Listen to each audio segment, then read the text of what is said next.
Jessica Miller counted the bills in her worn leather wallet, the way someone counts breaths during a panic. Slowly, carefully, hoping the numbers would change if she stared long enough. They didn't. 2 5s, 3 1s, a few coins that clinked against the lining. Payday was still days away. On the counter beside the wallet lay a grocery list she had edited 3 times, crossing out anything that felt like a luxury: berries, good coffee, deli turkey, until only milk, eggs, bread, and the cheapest pasta remained. Outside the kitchen window, a low Pittsburgh sky pressed down on the row houses like a heavy hand. "Jess, you ready?" Michael's voice came from the hall, warm and expectant, already laced with the soft apology he saved for anything involving his mother. He stepped into the doorway, buttoning his coat, cheeks pink from the cold, hair still damp at the temples. "If we want to miss traffic on Bigelow, we should go." She tucked the wallet into her bag and closed the list inside a drawer. "Yep." The word came out even. Practice had taught her how to round off the edges. "Mom's been calling since 8, he added, a quick smile as he patted his pockets for keys. She sounded tired this morning. I think a good cake would cheer her up. There it was. The cake. The unspoken tax on their visits. Jessica smoothed a curl behind her ear and forced her shoulders to loosen. "Giant Eagle?" she asked, though she knew the answer. "Market District on Liberty," he said, brightening. "They have that chocolate torte she loves. The one with the glossy top." She thought of the glossy top and the glossy price, a little marquee of numbers that would swallow both of her 5s and then some. "Sure," she said, and wished the word felt less like surrender. They drove through Bloomfield, past brick storefronts and narrow stoops, where the morning hadn't quite begun. The wipers squeaked across a windshield misted with low drizzle, and a radio murmured something light that didn't match the pinch in Jessica's chest. Michael drove like he always did on days they saw his mother, carefully, with a kind of focused hopefulness, as if keeping the car steady might keep everything else steady too. "How's the budget looking?" he asked softly at the light, and she felt the niceness of the question and the weight of it balance on the same pin. "We're fine," she said. Another even word. She glanced at him, took in the familiar kindness of his profile, the stubborn optimism. He was a good man. He had always been a good man. Sometimes goodness leaned too hard in one direction. Giant Eagle's doors parted with a breath of warm air and the smell of sugar. A display of cakes glittered under glass. Strawberries lacquered like little hearts, ganache smooth enough to catch a reflection. Michael went straight to the case as if he'd been called by name, hands in pockets, rocking on his heels while he considered sizes. "That one," he decided, pointing to the 12-inch torte that could have fed a small party. "She'll get a kick out of it." Jessica measured the circle with her eyes. It was beautiful, unnecessary, and exactly what he wanted to give. "It's a lot of cake," she said gently. "She can freeze slices," he offered, cheerful. "Or we can invite the neighbors." She nodded. "Okay." The word scraped a little this time. While the bakery clerk boxed the torte with a red ribbon that made it look like a holiday, Jessica drifted to the end cap where paper towels were on sale and did the math of coupons against pride. She picked up the cheapest 2-pack and put it back. Payday. Just wait for payday. They queued at checkout. A cart rattled somewhere behind them. A child laughed near the pharmacy. A scanner chirped rhythm. Jessica rested her palms on the cart handle and focused on breathing evenly, on letting the fluorescent lights blur into haze. When it was their turn, the cashier greeted them with the friendliness of someone who had said hello 1,000 times and still meant it. She was middle-aged, sharp-eyed behind square glasses, her hair clipped back with something sparkly. The plastic name badge read Tammy. "Well, hey there," Tammy said, sliding the cake box carefully across the scanner like handling a newborn. "Someone's celebrating." "My mom," Michael said, leaning in a little. "Thought we'd surprise her." Tammy's smile warmed. "That Helen has a sweet tooth. She's in here every week." The scanner beeped. She lowered her voice, conspiratorial but kind. "She's one of my favorites. Always so put together. And that gentleman she comes in with? What a charmer. Treats her like a queen. A tiny click sounded in Jessica's head, the sound of a door unlatched without anyone touching it. "I'm sorry," she asked, keeping her tone level. Tammy didn't notice the shift. She was still in the gentle glide of small talk. "She's just lovely. The coat, the hair, the perfume, like a Sunday matinee star. And he's always telling jokes, paying with that gold card, tipping the baggers like it's Christmas." She winked. "Goals, if you ask me." Michael's smile didn't falter, but it paused. "My mother, Helen Miller?" Tammy said. "Tall, silver hair, classy as all get out. You two look alike around the eyes." She gestured toward the bagging area. "I see them midweek, usually. They pick up the nice things. Imported cheese, the good coffee, those little jars of jam with the checkered lids. I keep meaning to ask what brand of perfume she wears." The register spat out a total that landed heavy. Jessica reached for her wallet on reflex, then remembered and let her hand fall.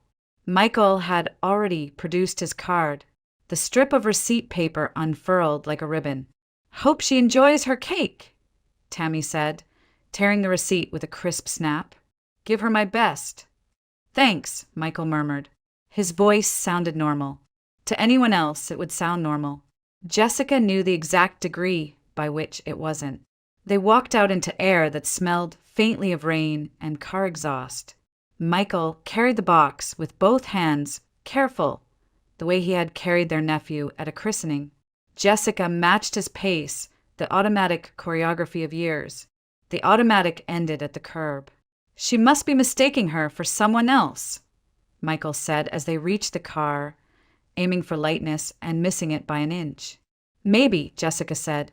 She opened the passenger door and sat, bag on her lap, hands on the zipper as if it could keep something closed inside her. In her mind, the picture Tammy had sketched hung there like a framed photograph. Silver hair, the mink, the perfume, a man with a gold card and a laugh that turned heads. She tried to hang beside it the picture she already knew by heart. Helen in a faded sweater, Helen with tremor-soft hands, Helen saying the heat bill would eat her alive, Helen sighing into the phone about the weight of being alone. The two frames would not sit straight together. Michael set the cake on the back seat with reverence and slid behind the wheel. He started the engine, then didn't shift out of park. "She's been lonely," he said, as if offering a rebuttal to a courtroom no one else could see. "It would be nice if she had friends." "It would," Jessica said. "She would not tell me," he added after a beat, and the double negative strained in the air between them until it thinned into silence. They pulled out onto Liberty Avenue, past the street where the florist stacked buckets of chrysanthemums in chalky colors. Traffic moved slow, a line of brake lights threading toward the strip. Michael hummed under his breath, the tuneless sound he made when he wanted the inside of the car to feel ordinary.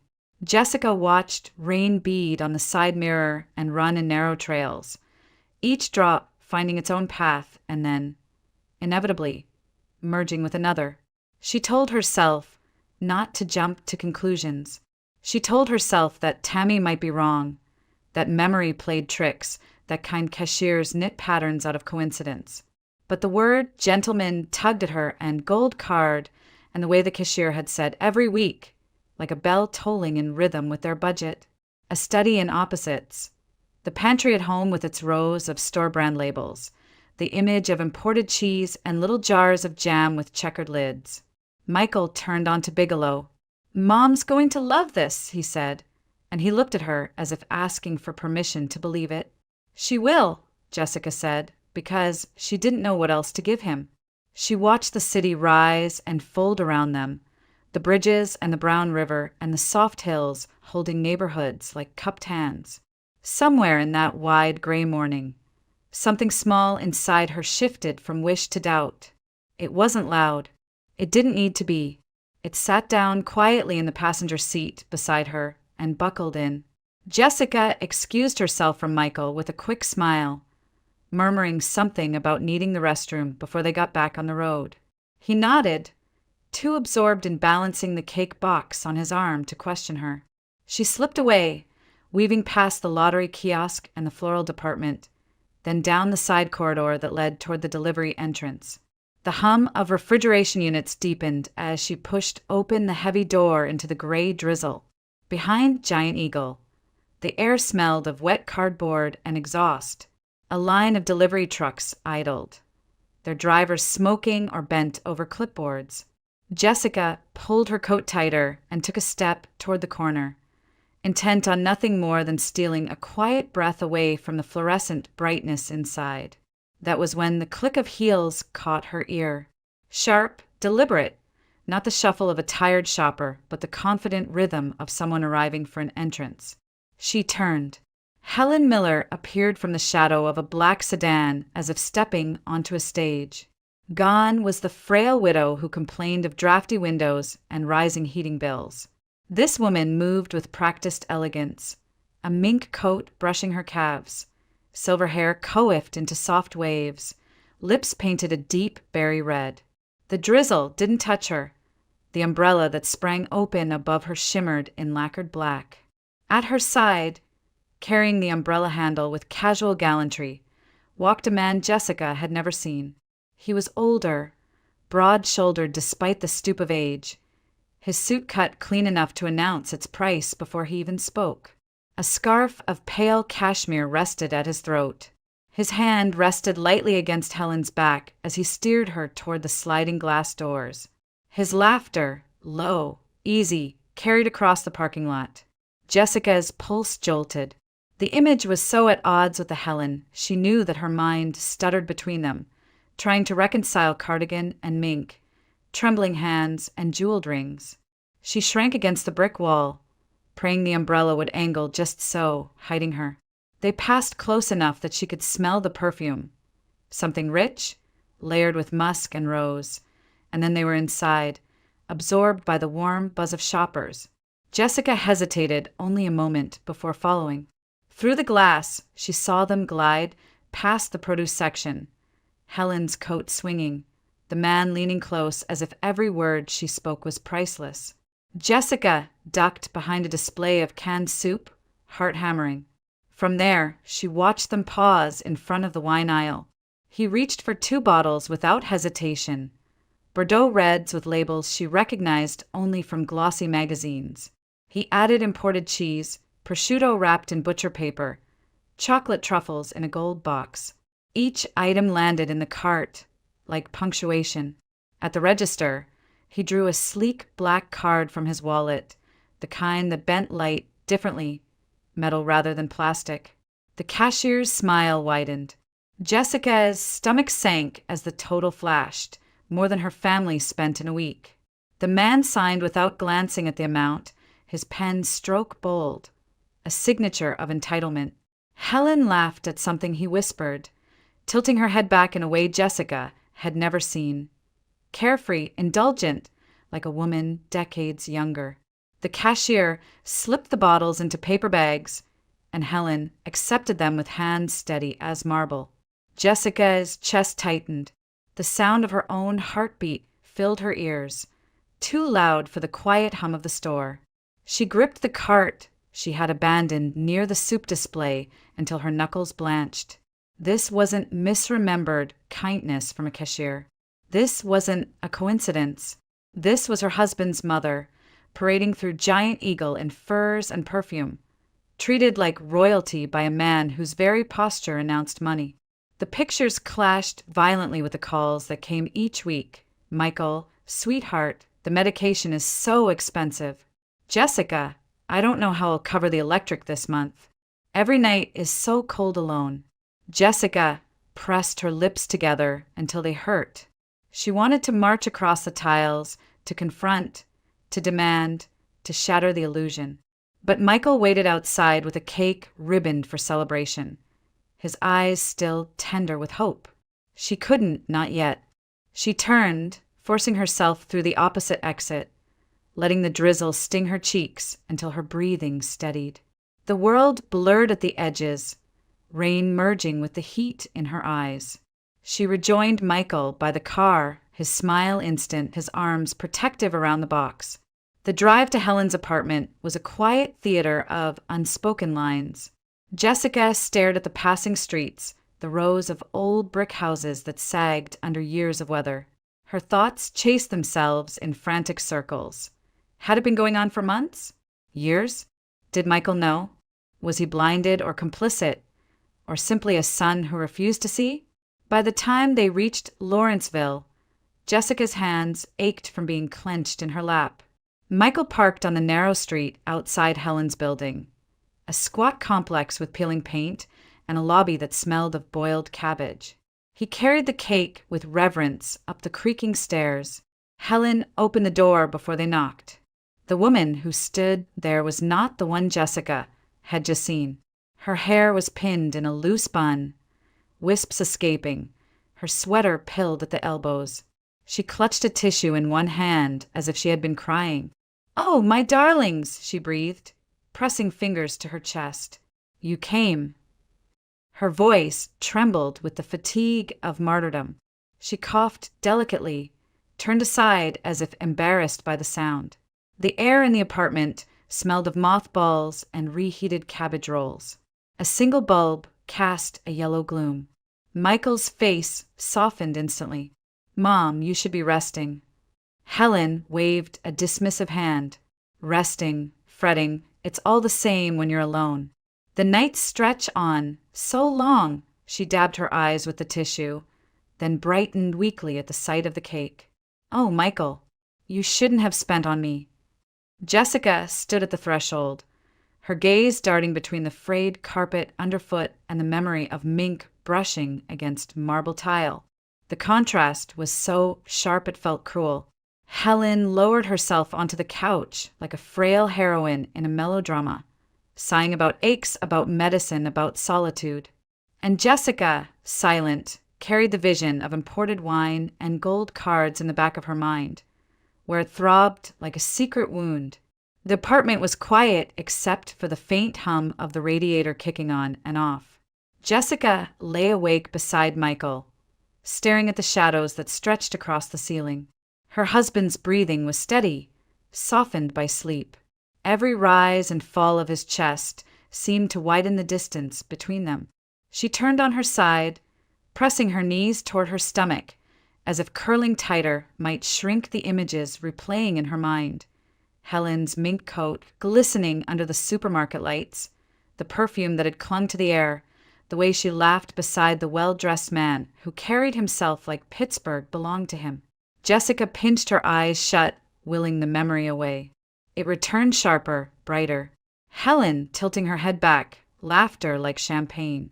Helen accepting bottles of imported Bordeaux without trembling hands.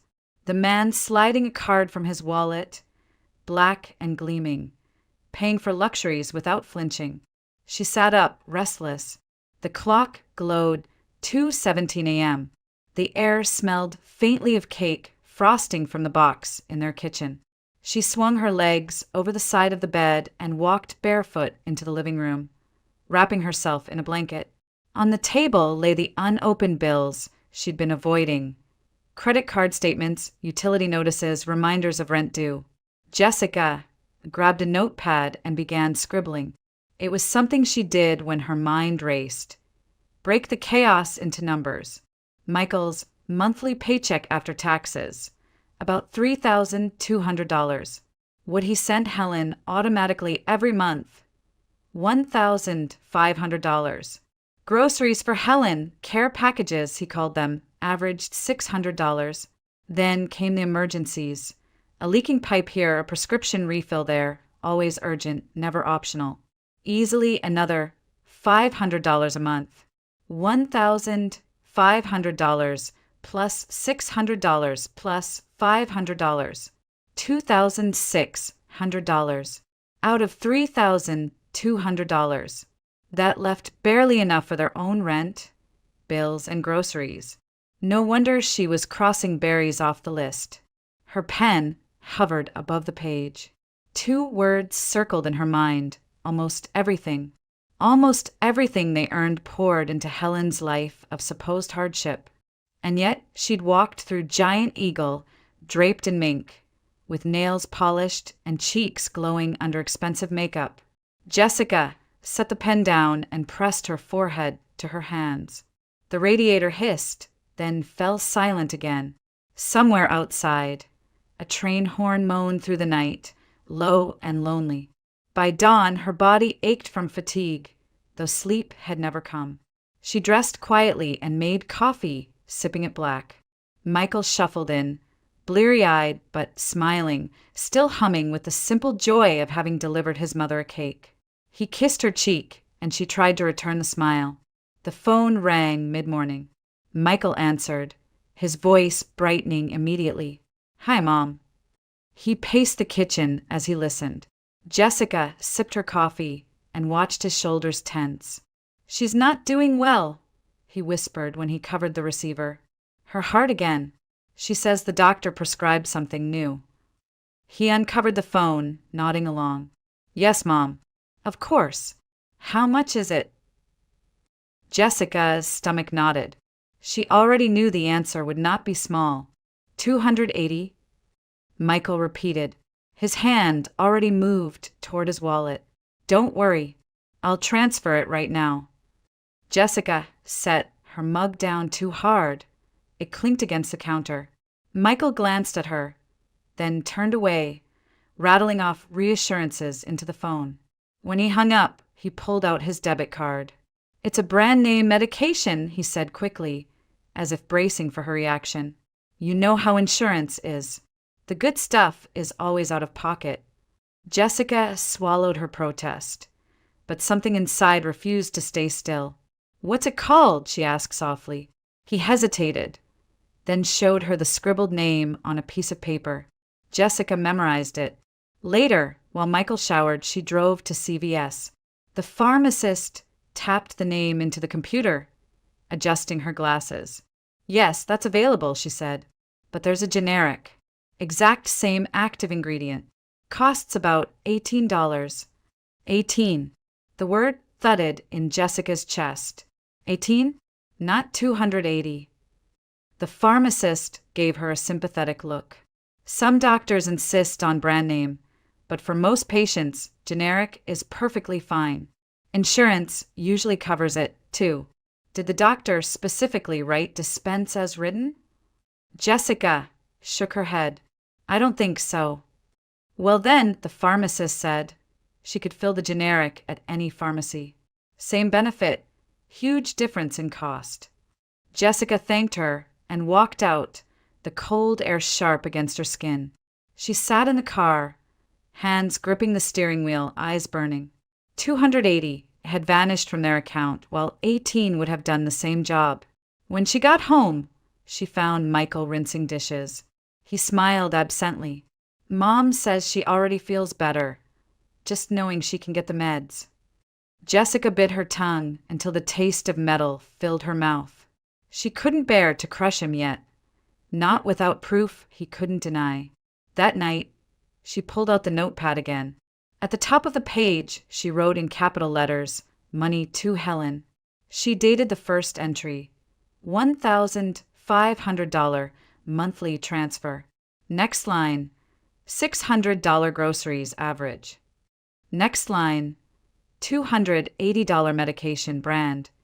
She flipped to a new page, wrote the word generic in bold, and beneath it, $18. The contrast screamed at her.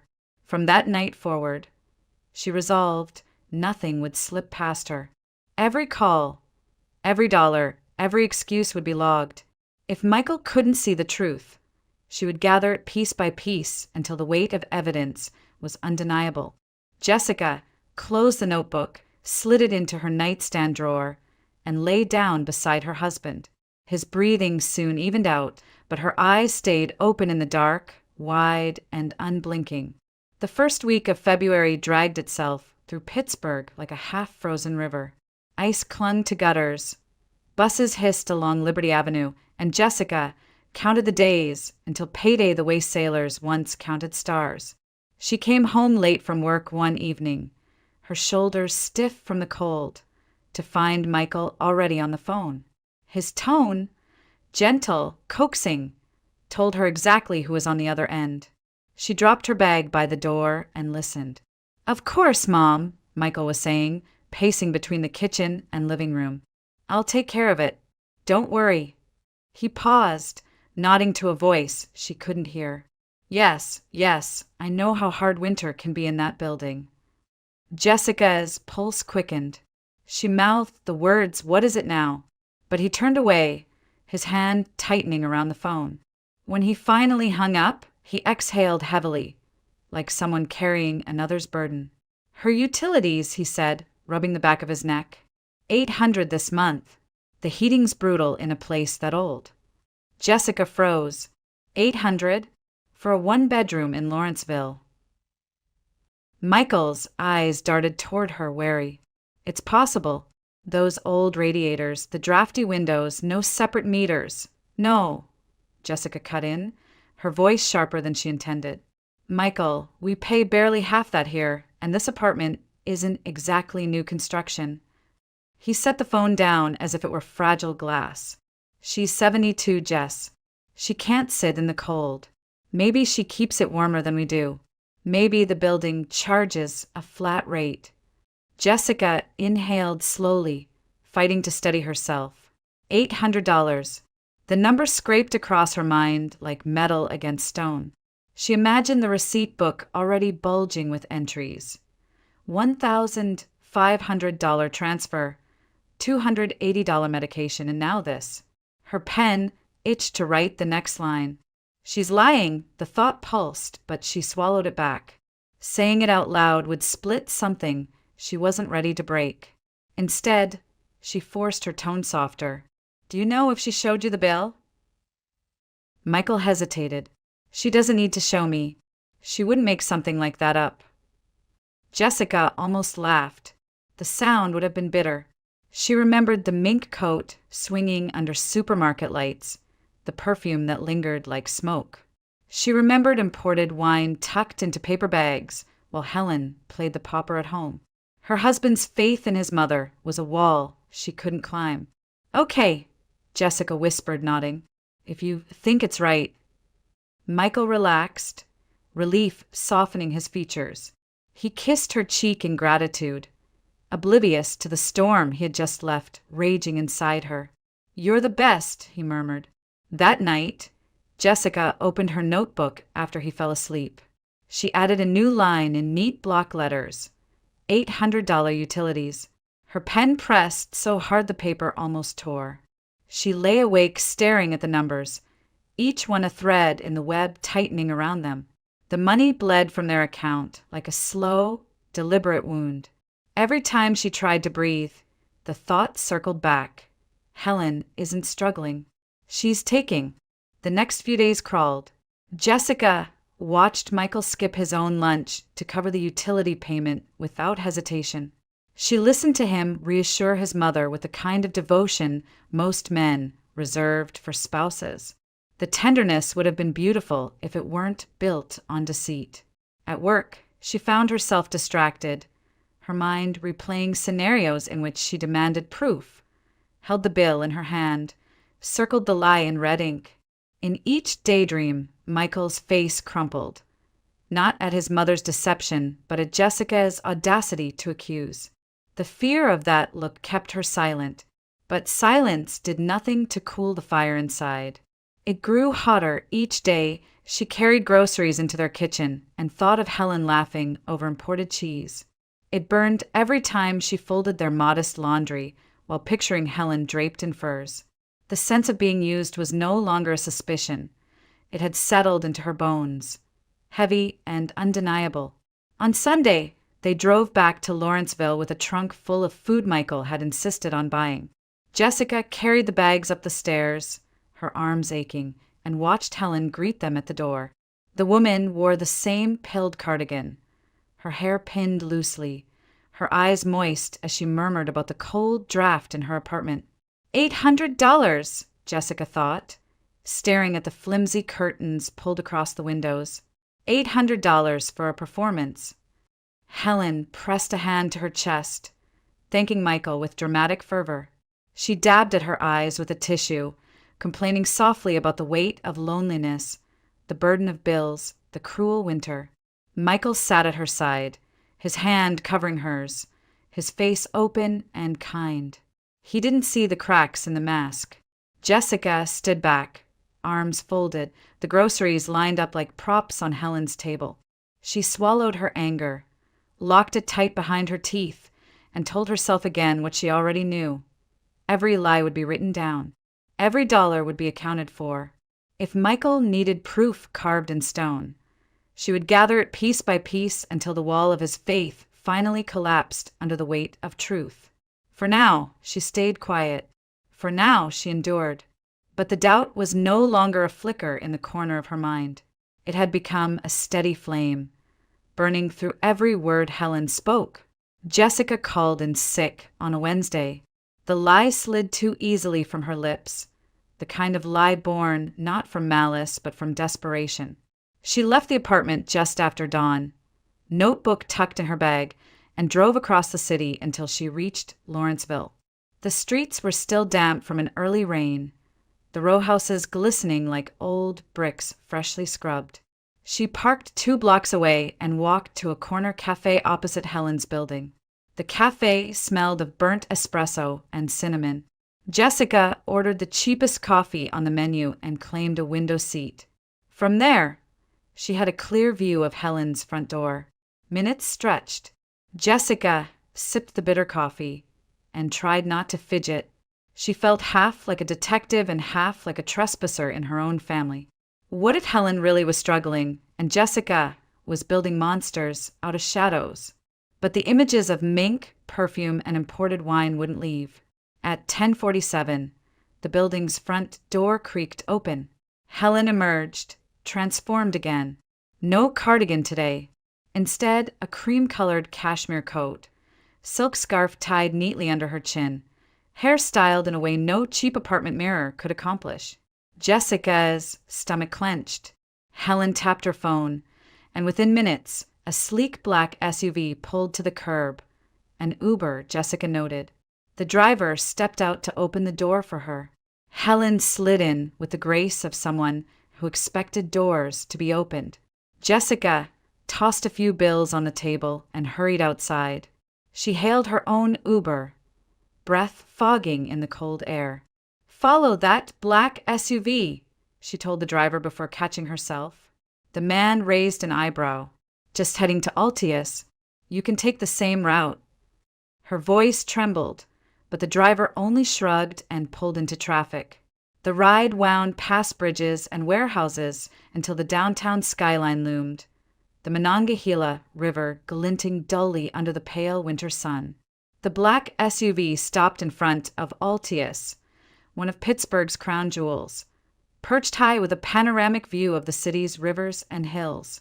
Jessica's driver dropped her off a block away. She lingered outside, nerves buzzing, then pushed through the glass doors into a wash of soft jazz and polished wood. Inside, Altius glowed with wealth. Waiters in crisp black uniforms glided between white linen tables. Floor-to-ceiling windows framed the river like a painting. Jessica requested a table at the far side of the dining room, claiming she was waiting for a friend. She ordered the cheapest salad on the menu, $1.14, and clutched the leather-bound menu as if it were a shield. From her vantage point, she could see Helen near the center of the room. Sitting across from her was the man Jessica had glimpsed before, Thomas Harrington. His presence filled the space without effort.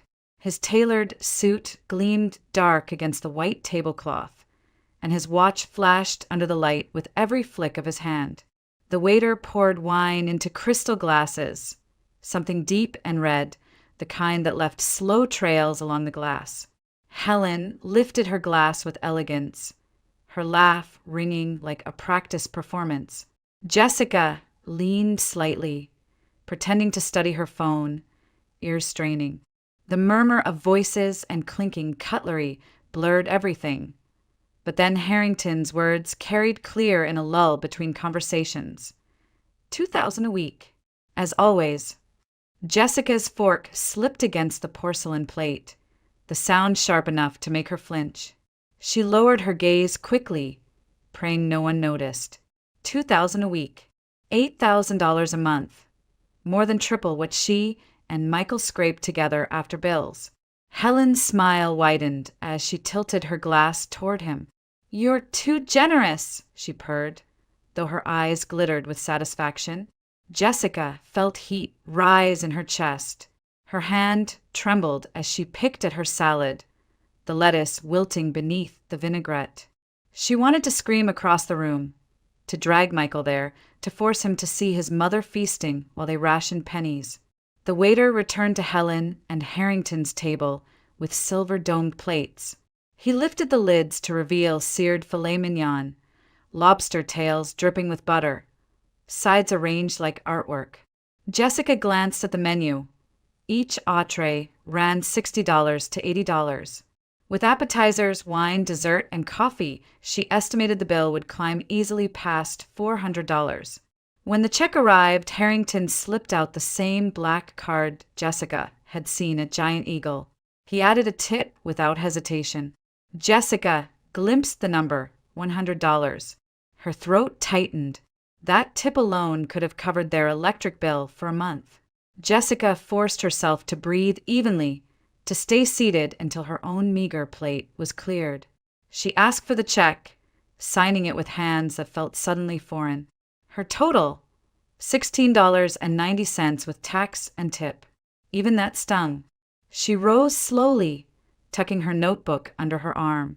On the page inside, she had scrawled the words while pretending to check her phone. Altius. $2,000 a week. $400 meal. $100 tip. She walked out into the cold, the river wind biting through her coat. Standing on the overlook, she could see the bridges arcing like ribs across the water.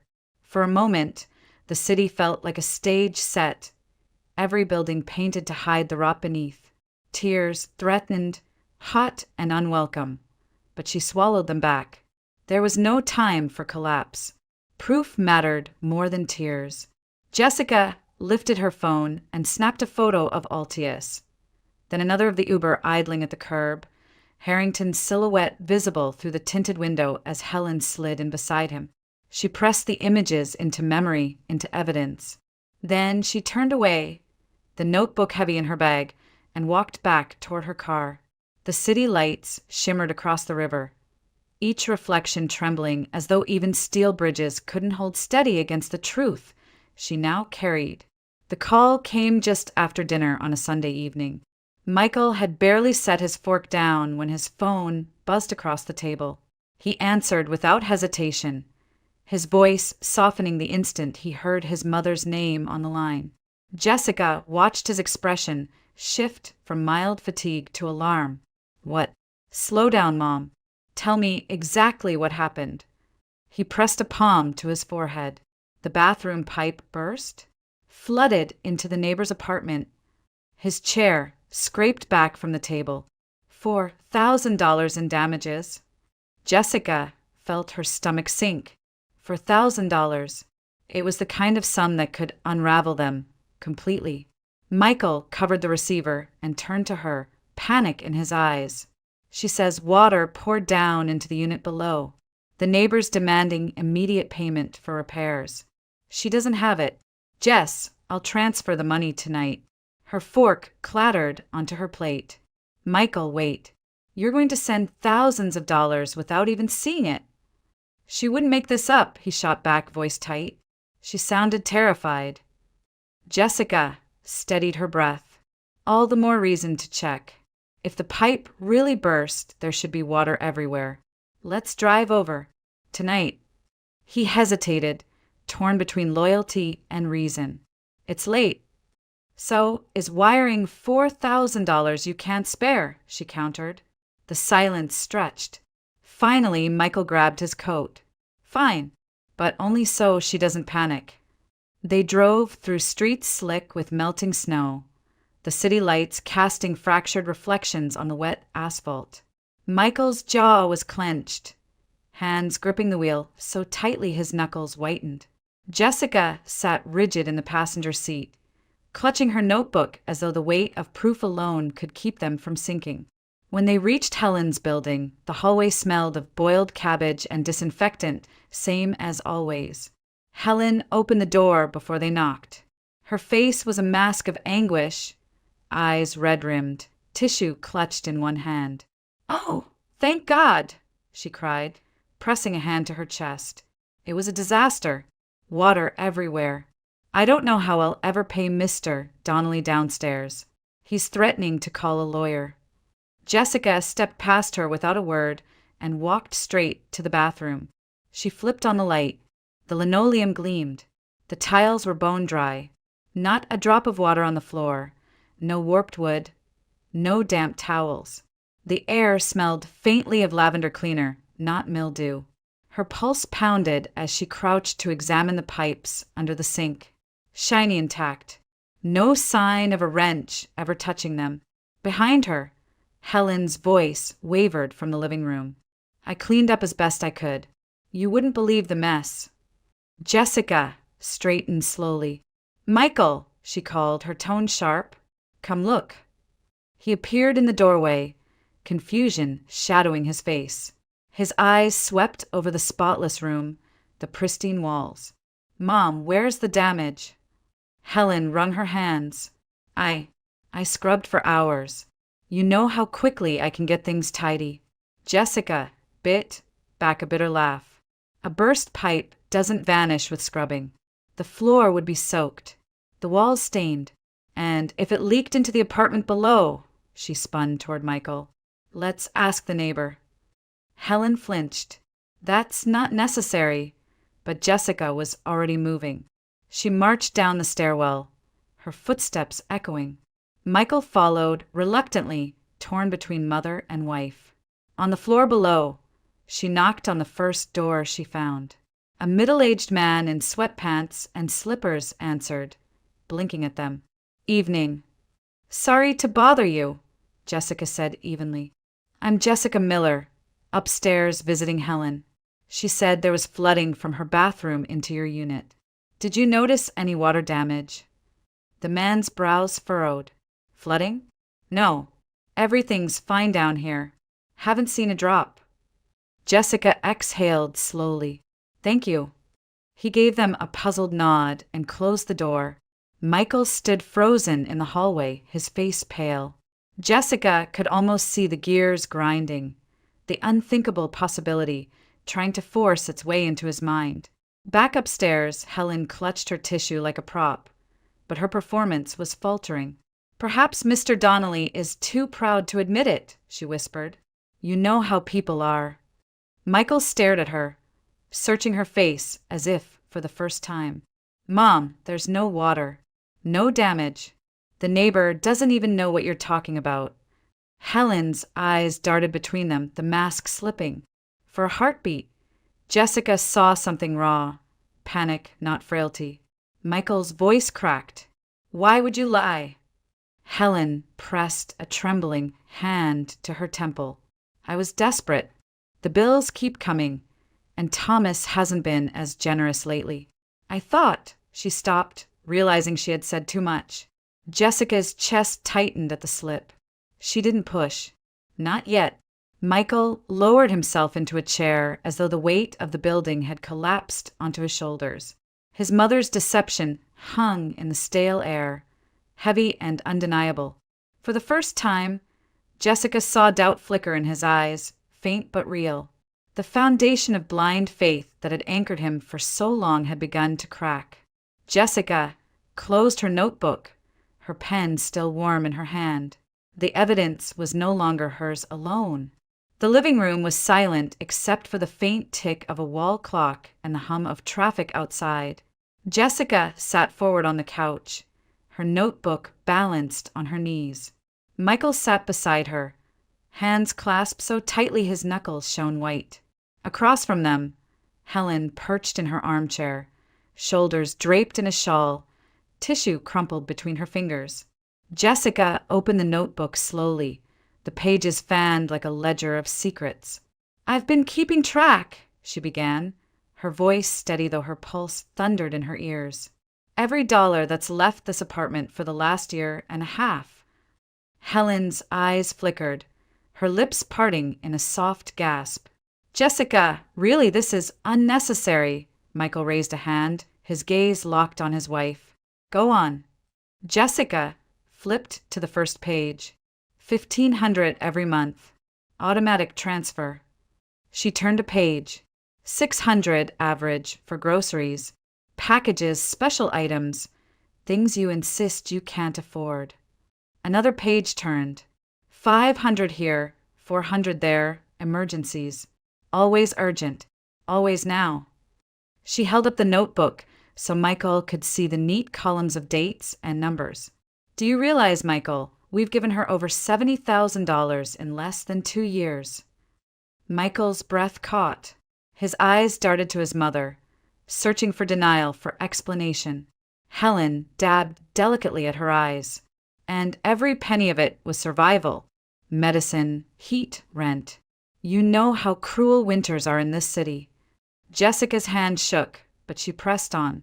She slid a photograph across the coffee table. This was Tuesday. Altius. You and Thomas Harrington. Filet mignon, lobster, Bordeaux.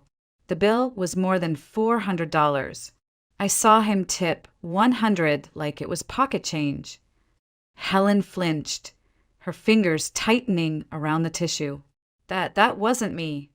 Jessica leaned in, her voice low but sharp. I sat in the same dining room, Helen. I ordered a salad and watched you laugh over wine. I heard him say he gives you $2,000 every week. Michael's head snapped toward his mother. Mom. Helen's gaze flicked between them, trapped. She gave a brittle laugh. You must have misheard. People say things in restaurants. Numbers get tossed around. Jessica pulled another page from the notebook. A receipt printed on thin paper, ink still dark. This was from the pharmacy. The medication you said cost $280. The generic is $18. I confirmed it with the pharmacist. She laid the receipt beside the photo, evidence piling like stones. Helen's breath hitched. Sometimes the body needs the best. You wouldn't understand. And Thomas, he's just a friend helping with small things. $2,000 a week is not a small thing, Jessica snapped. Her voice cracked under the weight of held-back fury. Michael rubbed his temples, his face ashen. Why didn't you tell me, Mom? Why let me believe you had nothing?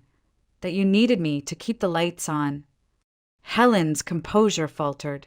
Her hands trembled, the tissue shredding between her fingers. Because I wanted to protect you, she whispered, the words thin as smoke. You've always been so generous, so good. If you knew Thomas was helping, you'd have stopped. And I couldn't lose your care. Jessica stared at her, stunned. Care? You've drained us dry. We can barely make rent, and you've been living like a queen on 2 incomes. Helen's voice rose, shrill with desperation. Do you know what it's like to be my age? To be invisible? Thomas makes me feel alive again. And you. She jabbed a finger at Jessica, her mask slipping. You've never understood what family owes. Michael's shoulders sagged. He looked at his mother as if seeing her for the first time, not as the fragile widow in need of rescue, but as a woman skilled at wearing masks. The cardigan, the tears, the trembling hands. It was all a stage costume. His voice was hoarse when he finally spoke. You've been lying to me. Helen shook her head violently. No, yes, he cut in, the word sharp final. The pipe, the medicine, the utilities, all lies, and I fell for every one. Silence crashed down, broken only by the clock ticking on the wall. Jessica closed the notebook gently, but the sound was loud in the stillness. Michael leaned back, his eyes hollow. You made me believe you were one step away from losing everything. And all the while, you were collecting from him, from me, from anyone you could. You weren't surviving, Mom. You were taking. Helen's lips quivered, but no excuse came. Jessica reached across the couch, her hand brushing Michael's arm. For the first time, he didn't recoil from the evidence she presented. His gaze lingered on the photographs, the receipts, the ledger of numbers. Slowly, painfully, the blind faith that had defined him began to crumble. In the dim light of that shabby living room, the truth sat between them like a fourth presence, undeniable and immovable. The woman Michael thought he knew, the mother who sacrificed, who suffered, was gone. In her place stood Helen Miller, not the victim she pretended to be, but the architect of her own deception. And for Michael, the realization was wound deeper than any bill Jessica had ever written down. For a long time, no one moved. The clock ticked, a radiator hissed, and Michael stared at the wreckage of his faith as though it were lying in pieces on the carpet. Helen shifted uneasily in her chair, her shredded tissue dropping like snow onto her lap. Finally, she inhaled, gathering what little composure she had left. "All right," she said, her voice thin but sharp. "If you want the truth, here it is." She raised her chin, a flicker of defiance breaking through her trembling act. "Yes, I see Thomas. Yes, he gives me money. Regularly. 2,000 a week. Sometimes more if I need it." Michael's breath left him in a jagged sound, halfway between a gasp and a sob. Helen pressed on, clutching the arms of her chair. "But I'm entitled to some happiness, Michael. Do you understand? I gave your father the best years of my life. I spent decades scrimping and sacrificing. Do you think I should wither away alone now? Am I not allowed to feel beautiful, to be wanted, to live well? That's not deception. It's the right of a woman who has paid her dues." Michael shook his head, slowly, his eyes glassy. 2 years, he whispered. "For 2 years, you let me believe you were drowning. You let me drain our accounts, cancel trips, skip meals, because you needed me to think you were poor and fragile. And all the while, Thomas was," his voice broke. "You didn't need me. You used me." Helen leaned forward, her eyes glistening. "I needed you both. Don't you see? His money keeps me comfortable, but your devotion, your love, that kept me alive. One without the other would have been unbearable." Jessica snapped then, her voice slicing through the stale air. "Love? Is that what you call it? We've given you more than $70,000 in the last 2 years, Helen. 70,000. She snatched up the notebook and shoved it toward her. "And while we were scraping by, you were collecting double that from your lover. You didn't need us. You just wanted more." Helen's hands trembled as she pressed them together, as if in prayer. "Jessica, No," Jessica cut her off. "You watched us struggle. You watched me take things off grocery lists, watched Michael work overtime shifts, watched us push our own lives aside. And you let us, because it fed whatever story you needed to tell yourself, that you were still the center of someone's world." Tears welled in Helen's eyes. I only wanted to feel cared for." Michael's voice was raw, jagged as broken glass. "At my expense. At my wife's expense. You wanted to feel alive, so you bled us dry." Helen reached out across the coffee table, her hand shaking. "Michael, please, don't turn away from me. I'm your mother." He flinched back as though her hand were fire. A mother protects her children. A mother doesn't steal from them. A mother doesn't lie. Week after week, year after year. His voice cracked, the words torn from somewhere deep. "I don't even know who you are anymore." Helen began to sob, her shoulders shaking. "Don't say that. Please. I'll change. I'll cut back. I'll be honest from now on." Jessica's arms were folded tightly, her jaw rigid. "Honest? You don't even know what that word means." Michael stood, his body trembling. "No more," he said, each word deliberate, final. "No more transfers. No more groceries. No more late-night calls about burst pipes and fake bills. It ends tonight." Helen gasped as though struck. "Michael, you can't mean that. I depend on you." "You depend on Thomas," he said coldly. "Not me. Not anymore." Her sobs grew louder, filling the small room with sound. She clutched at her shawl like it could shield her from the truth pressing in on all sides. "Don't abandon me. You're all I have." Michael's eyes were hollow as he looked down at her. "You had me," he whispered, "but you buried that underlies." Jessica touched his arm, grounding him as he swayed under the weight of his own words. For the first time, Helen looked small, not frail, not delicate, but small, diminished by the collapse of the illusion she had worked so hard to maintain. Michael turned toward the door. "We're leaving." Helen lurched forward, tears streaking her cheeks. "Please, Michael, just think. Just give me one more chance. I can explain everything if you let me." But he shook his head, the movement sharp, final. No more explanations. No more chances. Jessica followed him, pausing only once at the threshold. Helen's sobs echoed after them, a chorus of desperation that no longer stirred pity in Jessica's chest. She felt only the weight of exhaustion, the raw burn of betrayal, and a grim relief that the pretense was finally stripped away. In the hallway, Michael leaned against the wall, his face buried in his hands. His body shook, though whether from grief or fury, Jessica couldn't tell. She slipped her hand into his, holding it firmly until his breathing slowed. Behind the closed door, Helen's cries rose and fell, muffled by the thin walls. But for Michael, the sound was no longer the wail of a needy mother. It was the hollow echo of trust collapsing into ruin. Helen clutched the edge of the coffee table as if the wood itself could anchor her to her son. Her tears had slowed, but her breathing came in shallow gasps, panic etched into every line of her face. "Michael," she whispered, her voice ragged, "please listen. I can make this right. I'll give you something back. 10,000. I can manage that." Her eyes darted between him and Jessica, searching desperately for softness. "If I return that, you won't cut me off, will you? We can put this behind us." Michael stood rigid, his jaw clenched.